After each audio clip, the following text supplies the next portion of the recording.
nome é Carmen Prisco, eu sou ministra religiosa, a fiz de aposentadoria, mas eu sou, pela minha nação, uma Ialorixá.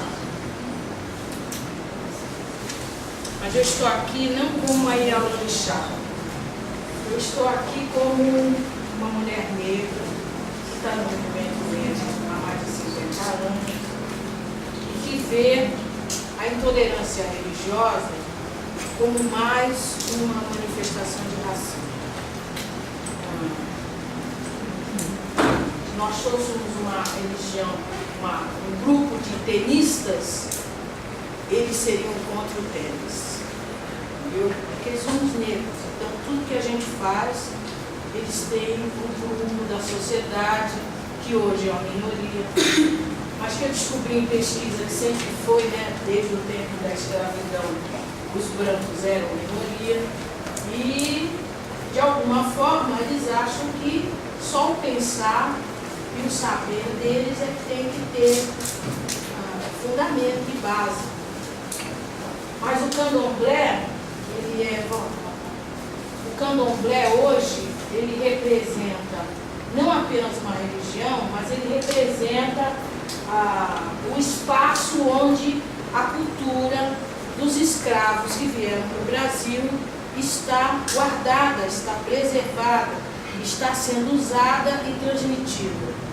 A partir daí, a gente imagina que candomblé é religião aqui no Brasil, é religião aqui, mas a cultura religiosa africana, ela não é religião nem na própria África, certo? É uma filosofia de vida, isso entra no dia a dia, não é alguma coisa que se pratica apenas no espaço religioso, se ensina a praticar na sua casa, com seus filhos, com seus vizinhos, na sua escola, no seu trabalho.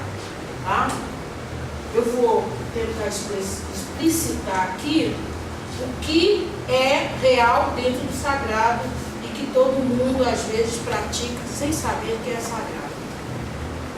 Mas voltando à questão da intolerância religiosa, então eu digo, para combater o racismo e a intolerância religiosa, o governo brasileiro precisa, primeiro, reconhecer a contribuição dos negros na construção da alma brasileira.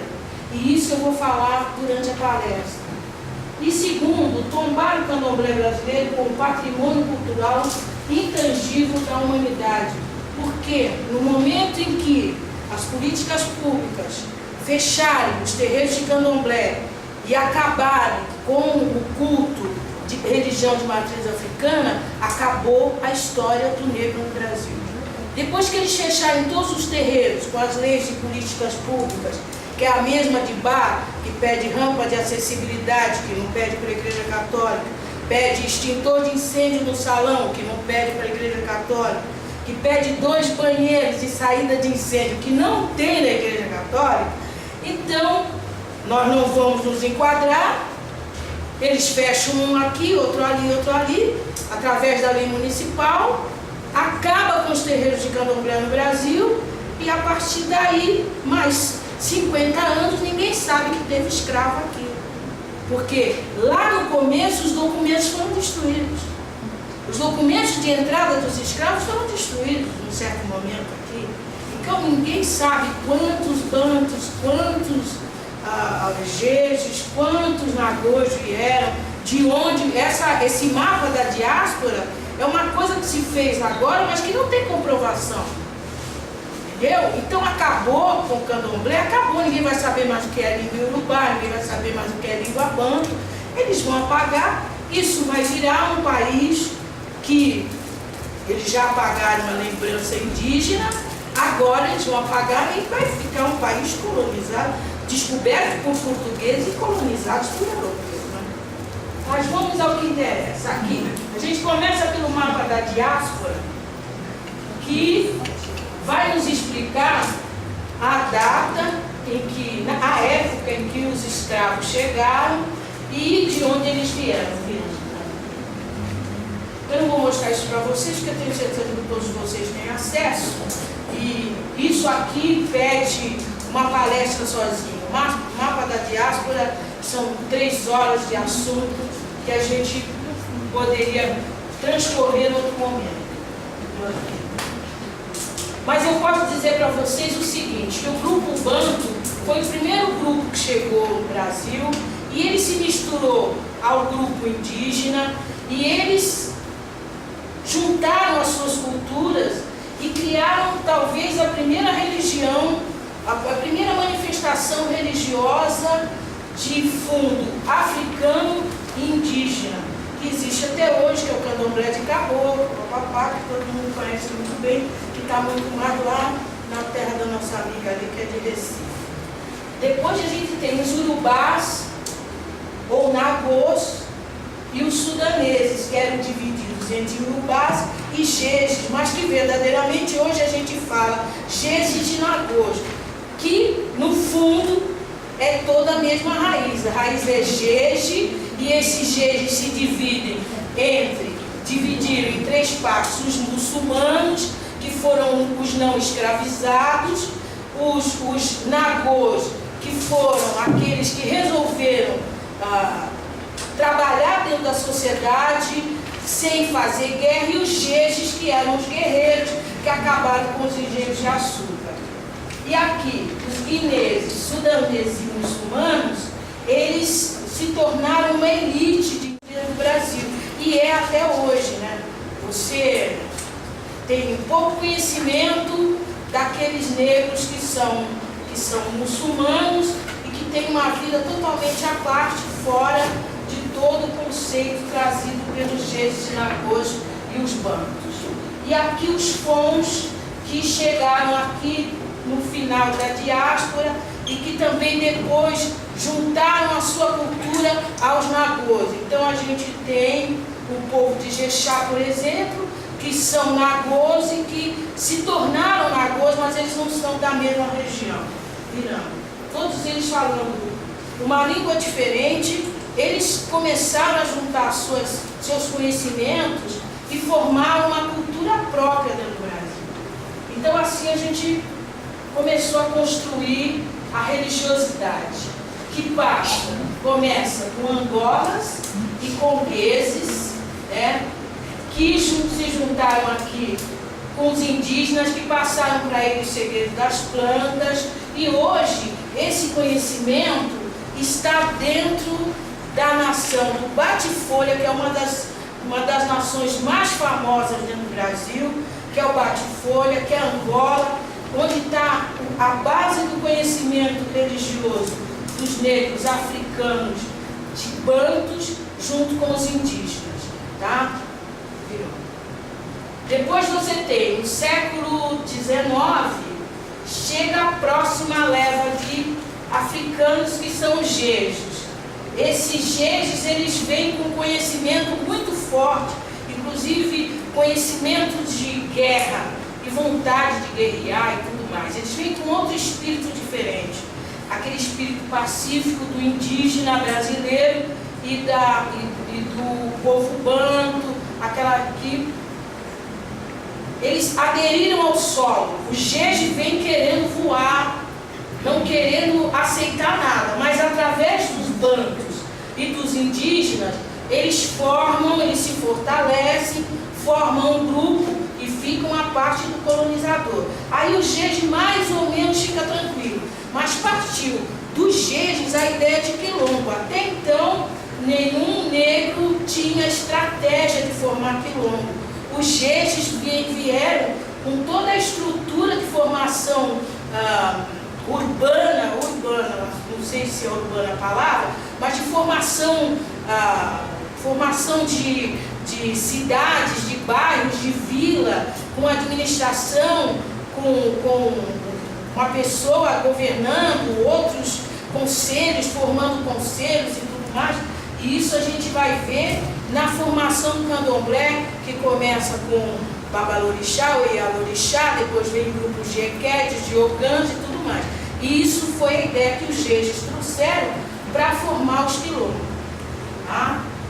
Bom, depois vem os nagôs, terceiro grupo é os nagôs, e aí os nagôs já vêm com toda aquela ideia de orixás.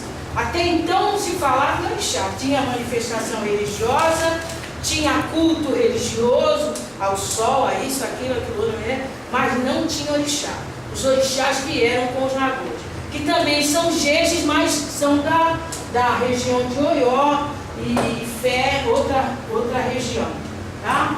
Então, eles vêm e trazem essa cultura, essa ideia de orixá para junto desse grupo que já estava coordenando toda uma convivência, uma troca de informações e uma mistura de fé, de manifestação de fé. Tá? Desculpa, assim, ó, o texto é um e eu estou falando outra coisa, porque se eu for seguir o texto eu não vou conseguir falar tudo. E ó, tem uma moça ali com o cronômetro, eu tenho pouco tempo, entendeu? Tá? A outra vez eu já estourei meu tempo, mas esse material aqui todo vocês podem acessar na internet. Aí, além de misturar as tradições africanas entre si, ainda misturou com a indígena, e esse cruzamento dá a base para a criação da Umbanda, o Catimbó e a Jurema nordestina, que é essa Jurema que é a primeira. Mas lá atrás a gente tem o Calundu, que é uma primeira manifestação religiosa, que é o Calundu, que nasceu na Bahia. Tá? O resto aqui não é tudo Bahia, mas a primeira manifestação religiosa saiu da Bahia. Aí virou. A nossa religiosidade, ela passa por várias manifestações. O cabula, a umbanda, a quimbanda. No Rio Grande do Sul, pegando Uruguai e Argentina, a gente tem o batuque, né? Que é fruto das religiões de povos da Costa do Marfim e da Nigéria. Lembrando, aqui está escrito religião, mas na África não tem religião. Tá? É culto a orixá, é culto. Tá? Bom, vem o candomblé. Aqui, o Brasil, que nasce do Calundu e de onde surgem os primeiros terreiros. Que não sei se vocês sabem, o primeiro terreiro a ser montado, comprado, reconhecido é a Água Branca. Só que verdadeiramente a história remonta anterior, porque os terreiros, os negros, eles eram obrigados a ser batizados, a adotar o nome católico. Depois eles ficavam do lado de fora das igrejas, esperando os seus senhores participar do rito católico. Aí eles começavam lá fora a dançar e a cantar. Aí resolveram fazer o quê? Pegar esses negros e botar na sacristia. E aí eles formaram as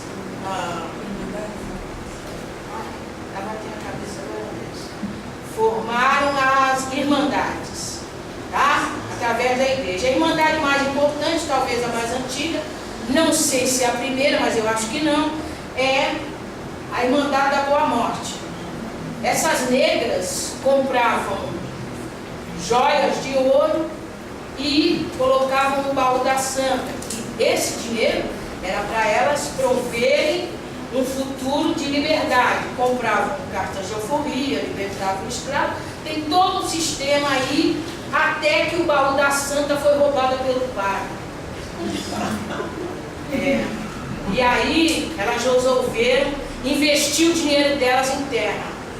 Então a primeira terra que elas compraram foi uma igrejinha lá embaixo, mesmo na Barroquinha, onde fica a Igreja Nossa Senhora da Boa Morte. Elas compraram um terreno ali.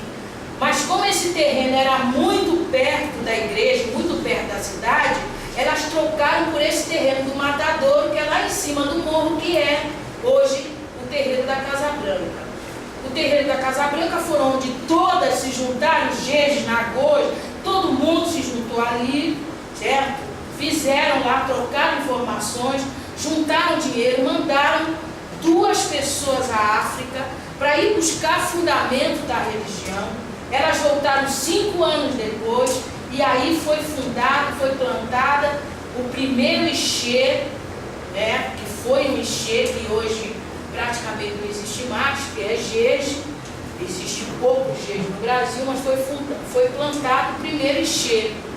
E esse Ixê, dali saiu as outras casas de candomblé e as outras manifestações das outras nações, com língua, com idioma, com vestimenta e até com orixás diferenciados. Tá?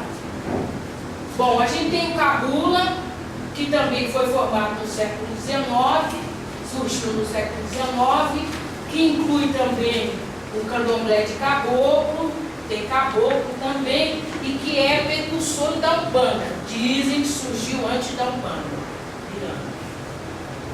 Tem o culto aos eguns, que tem em vários lugares do Brasil, mas que hoje o que a gente reconhece é o que veio de Oió, que está plantado em Itaparica. Tá? Hoje, minha casa de candomblé é na Praia Grande. Se eu tiver alguma manifestação com egum, eu mando vir um ogé lá de Itaparica, porque é o que é reconhecido a nível nacional. Tá?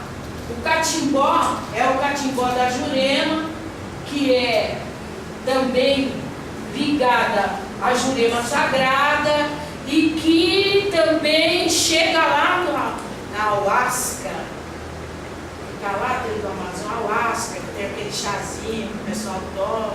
Eu não entendo nada, então tenho que falar pouco, mas chega lá, entendeu? O catimbó, ele nos remete até lá ao centro do Amazonas, e aquele chá de ayahuasca lá que um monte de artista vai lá tomar e tudo mais. Indígena e africano.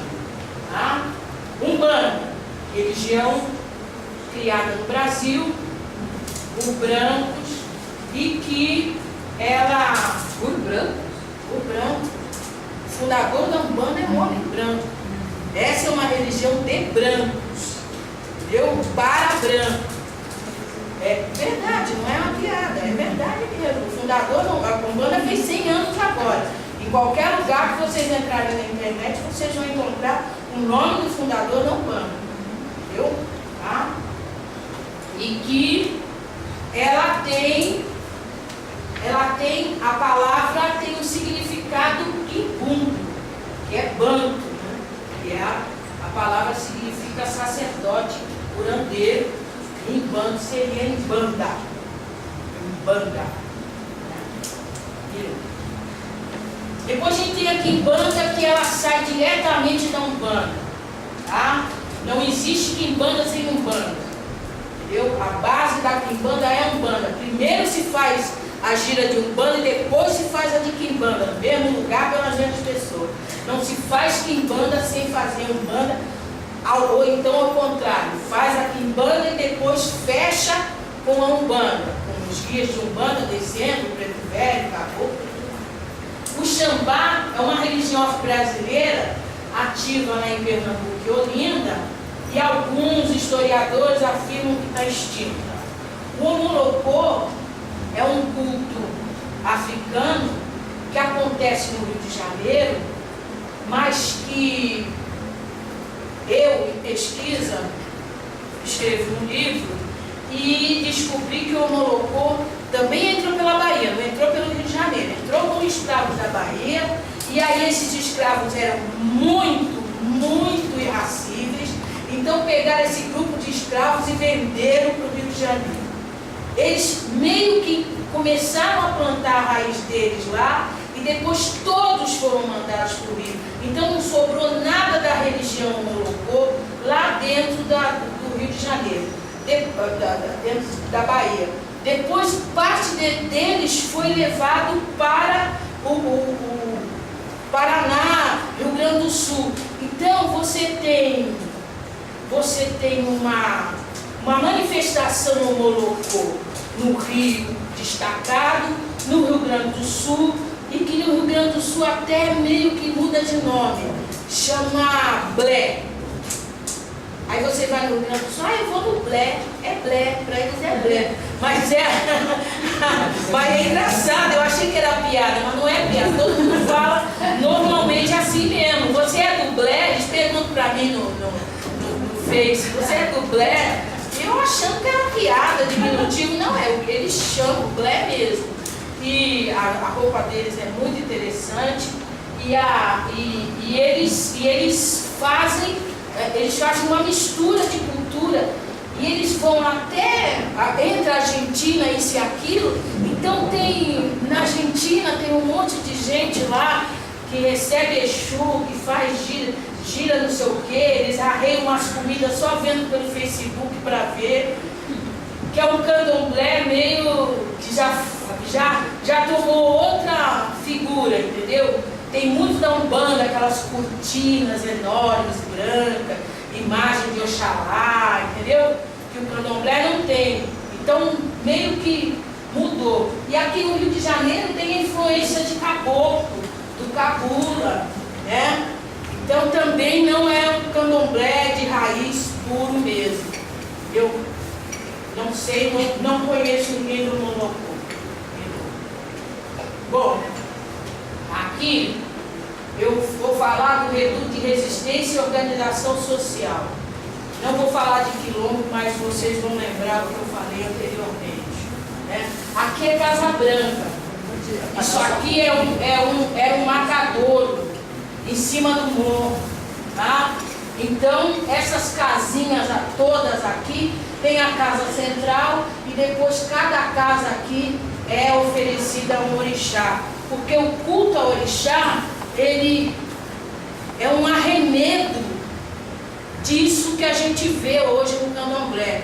Essa coisa dos orixás todos misturados. Existe um orô para cada santo. Para efeito público, se faz uma roda de xirê. Para efeito público. Mas na realidade, quando eu cultuo o Ogum, é só Ogum. Tem orô só para ele. Tem orô para a faca do Ogum, tem orô para o tapete de sisal que está na frente do Ibá, tem orô para pendurar uma cortina de mariô, tem orô para tudo. Cada orixá tem um culto próprio. Orô é o culto? Orô é o culto, entendeu? Então, cada orixá tem um culto próprio. Agora, a gente faz lá o nosso orô, lá dentro, papapá, e de repente, opa, os amigos vão chegar. Então, vamos juntar todo mundo, vamos, né, rodar o orixá, vamos trazer o orixá para a sala, mas todo o orô já foi feito lá.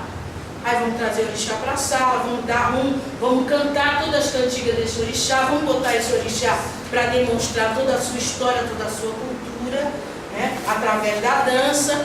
E aí a gente apresenta todo um universo, mas que não é uno. Esse universo é totalmente separado. Um orixá quase não tem nada a ver com o outro. Verdadeiramente, eu acho que não tem nada a ver com o outro. Isso eu estou falando a nível de prática. Você tem um primeiro santo, você tem um segundo santo, certo? E você faz iniciação no primeiro santo, e depois você tem que fazer iniciação no segundo. E se você tiver um terceiro, você vai fazer iniciação no terceiro. Eu já fui feita, eu sou de Omolu com Ampará. Meu terceiro santo é o Ogum. Aí eu fiz o santo com o Omolu, acabou, fim de papo. Não, tem que fazer de novo com a Ampará, porque o orô dela é diferente. E para mim falar com ela, eu preciso de coisas diferentes, de vestimenta diferente, de alimentos, de cereais diferentes, de água. Um vai água de rio, outro vai água de mar, outro vai água de fonte, outro vai água de queda de água. Então, o candomblé, ele é tão uma biblioteca de informações que ele é para ser visto e ser aprendido. Mas no seu bojo, o lado religioso é totalmente diferente. Aí eu vou no terreiro de candomblé, vai mesmo. Você vai ver um monte de coisas. Aí eu vou entrar para um abaçá de candomblé. Aí a coisa muda. Aí a coisa muda. Entendeu? Então toda aquelas roupas bonitas, aqueles negócios maravilhosos, né? Aquelas rendas todas, aqueles brilhos todos, nada disso existe na relação relação real nossa com o orixá.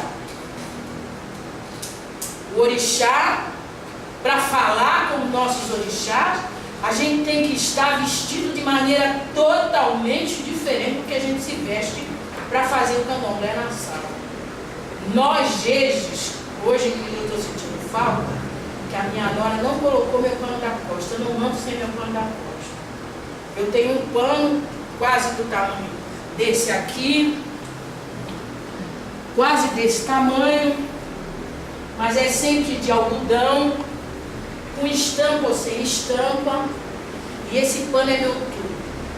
Esse pano é meu cobertor, esse pano é minha toalha de mesa, e é esse pano que eu jogo no chão, deito e durmo, e me cubro com a pontinha.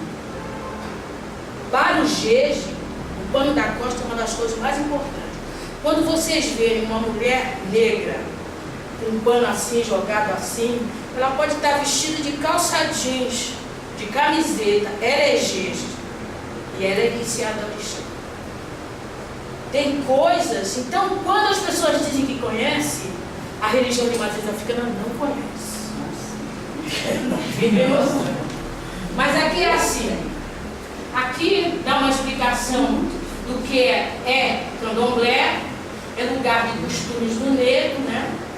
Tudo isso se traduz em banto, porque o primeiro idioma africano desta terra é banto, tá? Aí virando, vai virando, aí tem o panteão, na África são 400 divindades, aqui no Brasil são 16, né? Algumas nações têm divindades que não têm em outras, né? E aqui são os 16 orixás cultuados no Brasil, que começa com Exu, Ogum, Oxóssi, Ossanho, Obaluaê, Oxumaré, Nanamburucu, Xangô, Oiá, Obá, Euá, Oxum, Iemanjá, Logum-Edé, Oxaguian e Oxalufã. Eu falei todos esses S's em X, porque no idioma iorubá o X, o S tem som de X e a pontuação tem dois pontinhos aqui embaixo do S que a gente não tem como escrever, a não ser colocando no computador o idioma iorubá. Nossa herança cultural, memória e tradição africana. O ser, viver, conhecer e saber africano está no dia a dia de todos nós, mas não está na escola. E tudo que a gente faz que é africano é dito como errado. Então, a gente vai para a escola para aprender o certo. E isso tem que ser modificado. Só professores e educadores podem criar esse movimento no Brasil, que começa assim. A gente tem, isso aqui eu já, deixa eles lerem depois. O vencendo o preconceito na sala de aula, a gente tem que passar o que a gente aprendeu com a cabeça, com o coração, com os olhos, ouvidos, braços e pernas. A gente tem que passar para a prática da escola. E a partir daí, a gente vai minar essa questão do preconceito. Começa pelo idioma. Eu vou dar um pequeno exemplo, depois o resto eu vou passar rapidinho. Então é assim, os índios, eles ensinaram o dialeto ao povo europeu, né? E isso virou língua geral. Até um certo tempo, a língua geral era ensinada nas escolas, muitos livros católicos, missais e tudo mais, foram traduzidos para o idioma tupinambá e tupi, para que os índios fossem catequizados. Até que chegou a primeira leva de africanos. Quando os africanos chegaram, eles eram em grande quantidade. De repente se falava africano, se falava tupi-guarani. Aí o europeu disse, não, peraí, se eu for mandar agora traduzir tudo em africano para catequizar o africano, a gente vai ficar em minoria política. Então eles resolveram transformar o idioma brasileiro, o idioma português, no idioma principal para ser ensinado nas escolas. Então a língua geral foi substituída pelo português em 1694. Não, virou. 1694 tinha os livros. Marquês de Pombal promulgou a Lei do Diretório Geral em 1757, que abrangia a área do Pará e do Maranhão. Mais tarde, em 1759, a Lei do Diretório, por alvará, ela foi implantada em todo o Brasil. E a partir daí, o Brasil, que possuía 2 idiomas, passa a ter apenas o português ensinado nas escolas. Bom, mas na escola só podia ensinar português. Só que no dia a dia, na convivência diária, o bando foi entrando na conversa, no falar, entre indígenas, portugueses, e os portugueses tiveram que afinar o ouvido para poder entender o que eles falavam. E em 1697 foi publicado um livro chamado A Arte da Língua de Angola, escrita por um padre, Pedro Dias, porque apesar da lei, o que estava correndo entre a sociedade era uma influência do idioma africano muito forte, então não dava para ignorar. Aprendia na escola, mas no dia a dia era outra coisa, viu? As palavras aqui, as palavras senzala, mucama, banho, quilombo, elas saíram no linguajar da convivência com os africanos, tá? Esmolambando, dengoso, sambista, xingamento, mangação, molequeira, caçulinha, quilombola, são palavras que foram sendo introduzidas no dia a dia. Aqui é mais interessante. Quando o idioma africano começou a substituir o idioma português. E aí você tem alguns exemplos. Caçula por Benjamin, que eles chamavam o filho mais novo da família. Corcunda por Giba. Giba era, né? Que aí o africano chamava de corcunda. A Moringa substituiu a bilha. O mulambo foi substituído pelo trapo. O xingar substituiu o insultar. O cochilar por dormitar, inclusive isso virou um hábito que não era dos europeus, esse dormitar. Eles dormitavam, até sentado. O negro deitava e dormia. Entendeu? Então a palavra foi substituída e também o hábito foi substituído. O dendê por óleo de palma, a bunda substituiu a nádegas, o marimbondo substituiu a vespa, o carimbo substituiu o sinete, a cachaça substituiu o aguardente, né? E alguns já estão documentados na literatura brasileira do século XVII. Veja bem, na escola não, mas na literatura sim. Tá? E aí tem que ler muito Gregório de Matos. Depois, o Iorubá, ele veio entrando tardiamente na cidade de Salvador, mas ele introduziu maior ênfase, porque os nagôs eram pessoas até já alforriadas ou não escravizadas por serem muçulmanos, os muçulmanos não escravizados, eram todos chamados nagôs. Então, eles viviam no meio da sociedade, no meio do comércio. O Brasil já estava com a queda da produção de açúcar, então você tinha os negros de ganho que saíam das fazendas para vender na rua, Então esse idioma, ele tomou conta. Hoje, na pesquisa de campo, você acha que o idioma iorubá é o mais importante, porque ele tomou conta das ruas, certo? Ele saiu de Salvador e veio para o Rio de Janeiro. Ele tomou conta.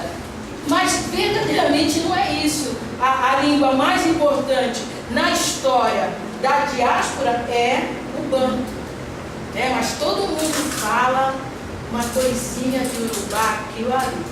Entendeu? E também pela influência dos orixás.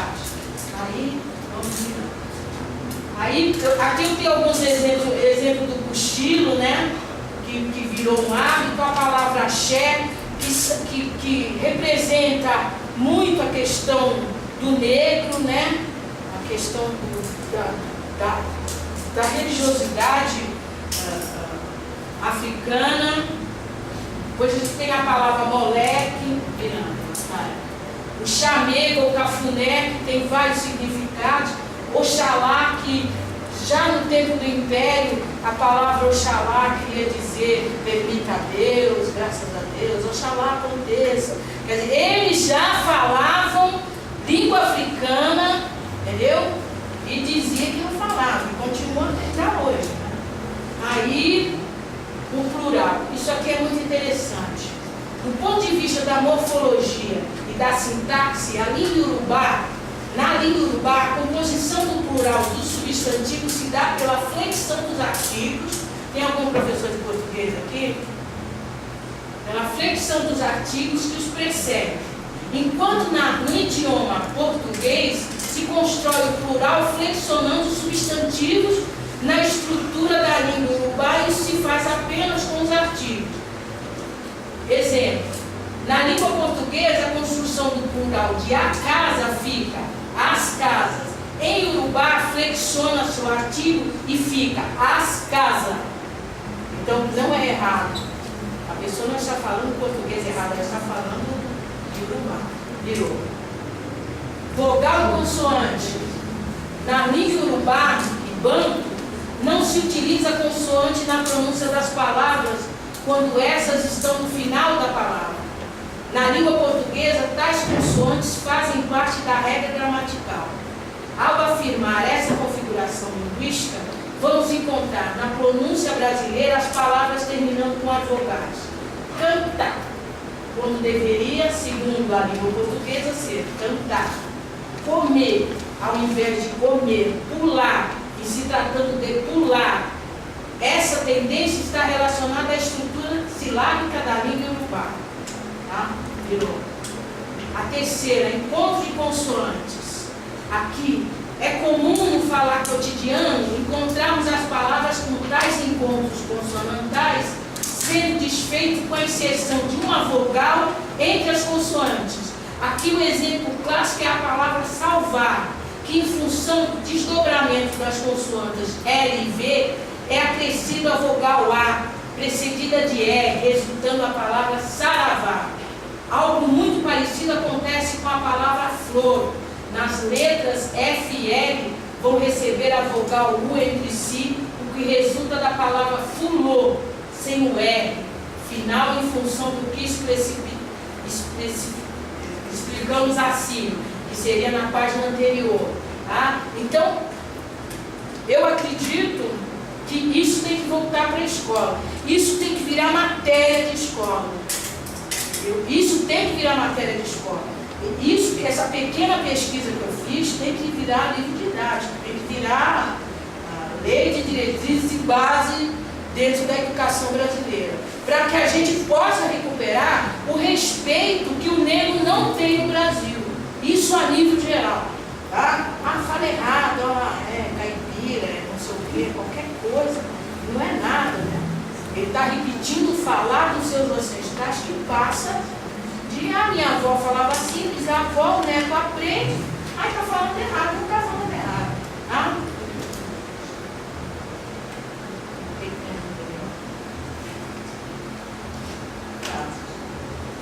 Nas considerações finais desse capítulo, eu quero dizer que o que é, já expliquei que o que tem conotação de falta de cultura, não o é. localização. O português é formado, o idioma português é formado por 3 famílias linguísticas. A família indo-europeia, que teve origem entre Europa e Ásia, da qual faz parte a língua portuguesa. A família tupi, de línguas faladas pelos indígenas brasileiros e que se espalha pela América do Sul. E, por fim, a família Níger-Congo, que teve origem na África e se expandiu por grande parte desse continente. Quando a gente fala que essa família Níger-Congo, a gente está falando banto. Então, a nível de pesquisa, o Iorubá é citado como o idioma mais falado. Mas, verdadeiramente, na formação da língua portuguesa, da língua brasileira, você tem o banto. Na língua falada, você tem o idioma nagô. Tá? E aí, muda totalmente. A gente está repetindo lá. Era obrigado a aprender na escola português, mas na rua se falava outra coisa. Então, a nível também da formação, é a mesma coisa. O idioma português foi formado por uma contribuição africana, mas o que se falou na rua foi outra coisa. Tá? Bom, virou. Aí eu tenho um exemplo lá que vocês vão encontrar na apostila, na internet, um exemplo do que se fala, né?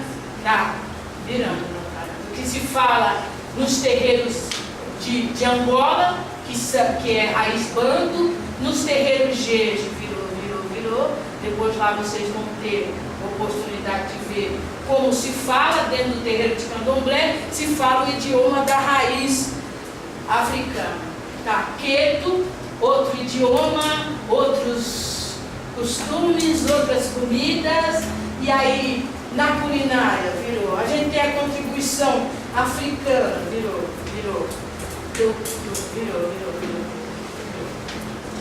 Depois lá vocês leem em detalhe, mas tem contribuição da carne seca, virou. O acarajé, todo mundo já sabe. O camarão seco ou camarão defumado. As pimentas todas, que substituíram a pimenta do reino, que era usada pelo português.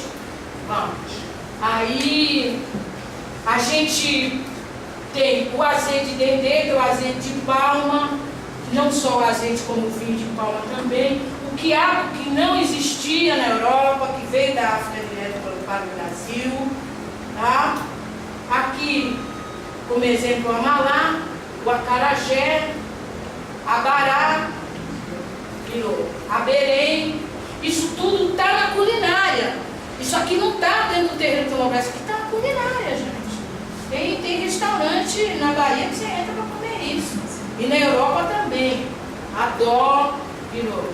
A feijoada, o aluá.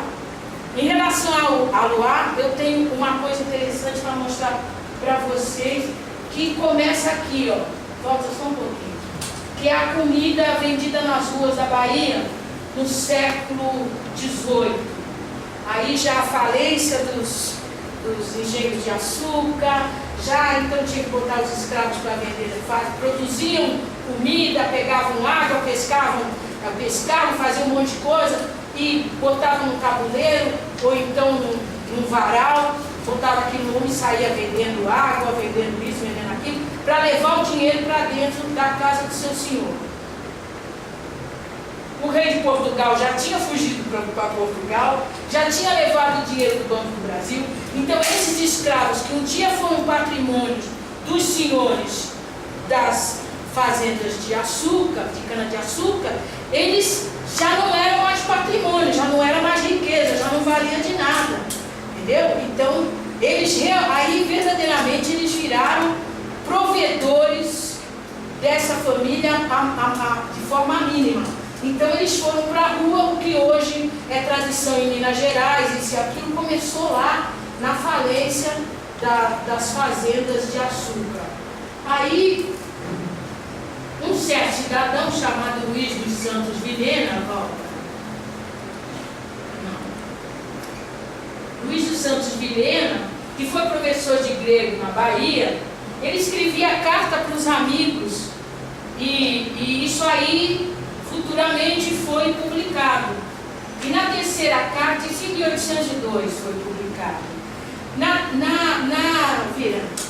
Na terceira carta ele escreve o seguinte: não deixa de ser digno de reparo ver que das casas mais opulentas dessa cidade, onde andam nos contratos e negociações de maior porte, saem 8 a 10 e mais negros a vender pelas ruas a pregão as coisas mais insignificantes e vis, como sejam mocotós, isto é, mão de vaca, carurus, vatapás, mingau, pamonhas, canjica, isto é, papas de milho, acaçás, acarajés, abarás, arroz de coco, feijão de coco, angu, pandeló de arroz, o mesmo de milho, roletes de cana, queimados, isto é, rebuçados a 8 por 20, por um vintém, e doces de infinitas qualidades, ótimos, muitos pelo seu asseio, para tomar por vomitório.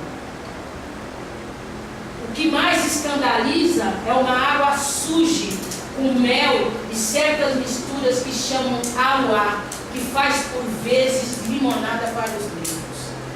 Imagina que nesta época o conhecimento e a culinária própria e real africana sustentava famílias inteiras de senhores. Isso daqui é totalmente ignorado na escola. É totalmente ignorado. Não, saíram vendendo bacalhoada, né? Eles não, pegaram os escravos para vender bolinho de bacalhau na rua. Não, não era. Era abará, era caçar, era comida africana, com base até indígena, por causa do milho, da presença do milho. Entendeu? E os temperos eram africanos, o dendê, as pimentas vermelhas, tudo mais. Então, a nossa contribuição para a construção deste país é muito maior do que algum dia se imaginou fazer. Agora, eu acho que só os professores é que vão poder fazer isso virar realidade. Talvez de maneira informal. Na escola se ensina uma coisa, na linguagem popular se ensina outra, e cada português em geografia, vamos ensinar a diáspora, em história ensinar, não sei, talvez a diáspora mesmo, em português ensinar a formação linguística africana que influencia até hoje o falar do brasileiro. Não sei o que pode ser, mas eu sei que esse, como vai fazer, mas eu sei que esse é o caminho. Virando na cara. Aí tem na cultura, certo? Eu vou passar, não vou falar, mas na cultura você vai virando e eles vão vendo e vão lembrando, e na contribuição na música, nos instrumentos, né? Pode virar. Vai virar 1, 2, 3, 4, vai virar direto. Virou, de novo. Isso tudo são instrumentos africanos que hoje estão até nas sinfônicas, certo? A rabeca, que é tradicionalmente africana, virou. Os atabaques, gomes. Depois vem as joias africanas, que isso aqui é uma senhora do século passado. Essa senhora é do século passado, tá? E toda essa vestimenta, todas essas joias que ela está usando, são joias produzidas com desenhos africanos. E isso pode ser visto no museu lá em Salvador. As joias africanas. É uma coisa de chorar. É impressionante a beleza dos adornos que foram produzidos, às vezes até pelas mãos, né? Começou em Minas Gerais, pelas mãos dos primeiros ourives que eram africanos, que aprenderam a fazer os castiçais para as igrejas e depois entraram como aprendiz para fazer isso e depois começaram a fazer as joias legítimas africanas. Virou. Essa é a vestimenta, aqui é o nosso pano da costa, o turbante, virou. A gente tem vários tipos de turbante, né? Virou. Esse é um turbante nadô, virou. Esse é um turbante jeje, que é aquele lencinho de amarrar assim e fica a pontinha para trás. Virou. Esse é o turbante muçulmano, que ele é enrolado na cabeça e depois jogado a ponta por cima. Aqui, a princípio, os negros não saíam na rua sem estar com a cabeça coberta, né? A trança é um sinal de liberdade, tá? Um símbolo de resistência cultural, porque quando o escravo era pego, a primeira coisa que fazia era raspar a cabeça dele. Tá? Aí virou. Isso aqui é um exemplo de uma escrava feita toda com fios de ouro e chapeados, batidos. Tá? Aqui, isso é uma penca de balangandã, que hoje a gente não usa mais. Eu tenho a minha, mas só uso em grandes solenidades, onde estão babalorixás e orixás, e a gente carrega na cintura, mas isso era usado na Idade Média, e aqui a gente coloca todos os símbolos que têm a ver com a nossa fé e a nossa religiosidade. Tá? Aqui, os idés, que são as pulseiras e argolas, já virou. As miçangas, os búzios, daí a gente... Aqui são os 3 fios de conta de qualquer segmento do candomblé. Você tem o brajá, o rungebe, que é só jeje, e o lagdibá, que é de quem cultua o lulu. Tá? Essas são as 3 contas importantes. Tá? E aí, nós e a natureza, nossos orixás vivem na natureza, então a gente precisa dessa natureza limpa, a gente precisa das folhas para poder buscar até nossos elementos de cura. A terra é importante para nós porque nos traz alimento, e na organização social é o que nós vivemos. Isso aqui é o básico, né? E que depois vai de casa de nação em nação mudando. Eu quero chegar no final para dizer o seguinte: eu estive aqui com as meninas quando veio a representante da ONU, e eu perguntei para ela se havia e qual o caminho para que o candomblé fosse tombado. E ela me disse que eu tinha que fazer um documento e enviar à ONU. Depois, pesquisando, eu sei que não é apenas isso. A gente depende se o Brasil tem delegados na ONU ou não. Se não tem, teria que pedir para o delegado de um outro país representar este documento e tudo mais. E acredito também que eu não seja a pessoa que tenha todo o conhecimento para elaborar esse documento.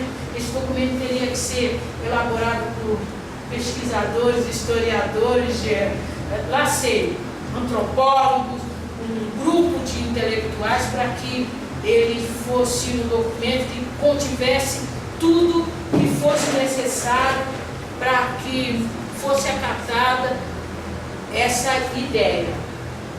Mas eu vou escrever e vou mandar, do meu jeito, entendeu? Não tenho mais tempo para juntar gente, entendeu?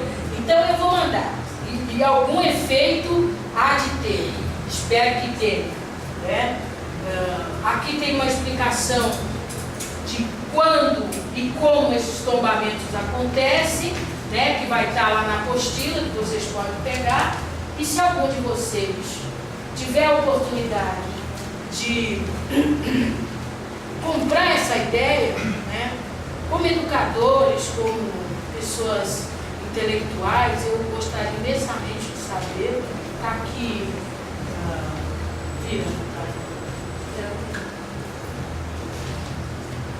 nosso e-mail para contato.